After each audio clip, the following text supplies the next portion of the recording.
Usiache mtoto wako akaenda chooni mwenyewe jamani. Kama mko kwenye maeneo ya umma au nini tunasema kwa Kiingereza maeneo ya public.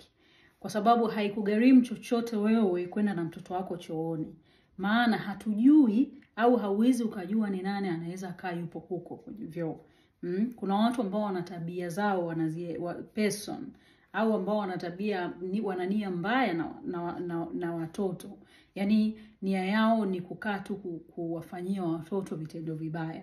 Kwa hiyo na wewe unamwacha anaenda mwenyewe na wakati ungeweza kwenda naye tu dakika chache na mtoto akarudi na mkaendelea na kile ambacho mnafanya.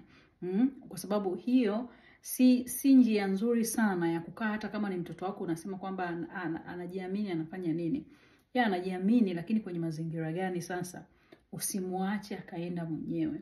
Fikiria sana juu ya hilo. Utakuja kujuta kitokea la kutokea au ikitokea mtoto ameshikwa huko.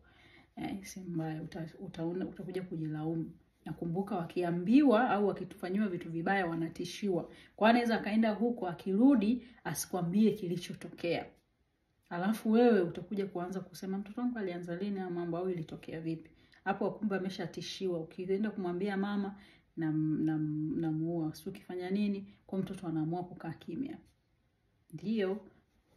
Kama una comment au una mchango wowote, weka hapo chini. Tuendelee kuzungumza.